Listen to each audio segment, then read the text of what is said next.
باقی ایک بات جو آپ کے سامنے ہے کہ جب ایم کیو ایم کو یا کسی بھی سیاسی جماعت کو جو ایک فالوئنگ رکھتی ہو عوام میں، جسے عوام پسند کرتے ہوں، الزامات کی بات الگ ہے، مقدمات کی بات الگ ہے۔ یہ پاکستان میں جب سے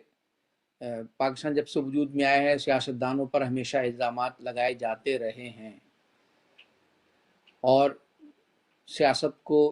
اس طرح سے ہمیشہ جکڑا جاتا رہا ہے۔ اب بھی وہ کھیل ہو رہا ہے اور اب بہت ہی گھناؤنے طریقے سے وہ کھیل ہو رہا ہے، لیکن اس تمام تر کے باوجود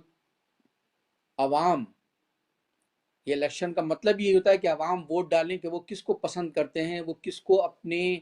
نمائندگی کا حق دینا چاہتے ہیں، اس کا اظہار وہ ووٹ کی شکل میں کرتے ہیں۔ تو عوام جس کو پسند کرتے ہوں، ان تمام سیاسی جماعتوں کو، یہ نہیں کہ اگر کسی کی فالوئنگ نہ بھی ہو، وہ قانون کے تمام تقاضے پورے کرتے ہوئے الیکشن میں حصہ لینا چاہے، ہر ایک کو حصہ لینے کی آزادی ہونی چاہیے۔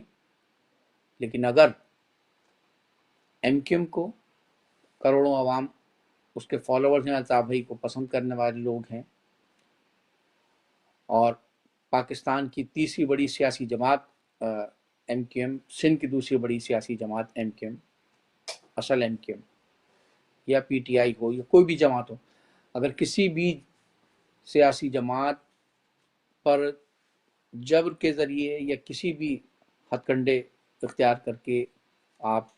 بزور جب اسے الیکشن سے باہر رکھتے ہیں، تو ایسے الیکشن کو کسی بھی طرح آزادانہ، منصفانہ